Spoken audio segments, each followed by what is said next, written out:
दलील लिगारी मां हुसैन खान जो रहासी आहियां। हाणी औरते लॾो खणी मिठो खान जे ॻोठ में पनाह वठी अची वेठो आहियां। कल्ह मुंहिंजी होटल लाल मक्का होटल जो मालिक आहियां। मुंहिंजी कल्ह होटल बंदि कई वई आहे। जेके भाॼियूं ऐं वग़ैरह सामान हड़ दरपदर ऐं ख़राबु थी विया। जेको आहे मज़ूर मुंहिंजा डोड़ाए कढे छॾियऊं। अॼु मां पंहिंजे नंढड़े बचे खे इमामली खे खयो वेठोसि। मूं ते सिधा फेर कयईं। मां नंढड़े खे छॾियो। सिधियूं गोलियूं लॻियूं जेके मुंहिंजे पेर में न लॻी, टंग में न लॻी। मुर्तज़ा, अली हसन, मैदरो ऐं सालार चारई भाइर आहिनि, चारई मोहम्मद जा पुट आहिनि। पुलिस नथी ॿधेनि। कल्ह मां SP साहिब सां ॻाल्हायो आहे त मूं सां ज़ुल्म आहे नाहक आहे। चई तूं किथे आहीं? मूं चयो मां थाणे ते आहियां।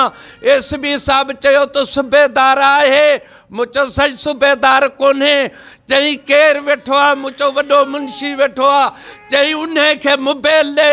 मूं वॾे मुंशी खे मोबाइल ॾिनी। मूं चयो साईं मूं सां ज़ुल्म आहे, मां मड़ो काॾे वञा, मूं सां नाहक आहे। चई तुंहिंजी मां LC कटियां थो, FR नथो कटियां। मूं चयो छो नथो कटी? अॼु मां आयो आहियां, वरी मूं ते हमिलो थियो, वरी मूं ते 4-6 गोलियूं हयईं। सिधियूं मूंखे लॻियूं कोन। सरेआम सॼो ॻोठ आहे मुंहिंजो शाद आहे। मां मिसकीन, मां काॾे वञा?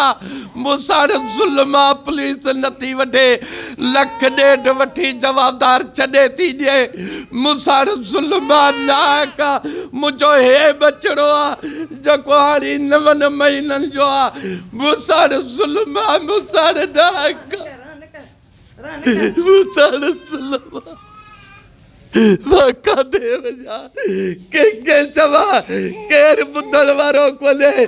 साईं आदिल शाह बादशाह कोन्हे। साईं मुराद शाह खे अपील थो कयां, मुंहिंजो हक़ न हुजे मूंखे टीप ॾियारियो। मूं ते 6-7 केस कयो। मां कूड़ो आहियां। मूं ते 6 केस कयो। मां जेल में छुटाई न। जंहिं मां हक़ आहे मुंहिंजो नोटिस वठियो वञे। सरेआम मूंखे गोलियूं हयूं थियूं वञनि। मुंहिंजा 10 लख बाक़ी लिगारी खणी विया। थारा उहो ई नथो ॾिए। सरेआम ॾोहल में कहे वियो आहे केची उर्फ हमीद, उहा में मुंहिंजी नथो ॾिए। मूं सां ज़ुल्म आहे, मूं सां नाहक आहे। मां काॾे वञा? कंहिंखे चवां? ख़ुदा जे वास्ते, अलाह जे वास्ते मुंहिंजो हक़ कयो, मुंहिंजो हक़ कयो। मां काॾे वञा? कंहिंखे चवां?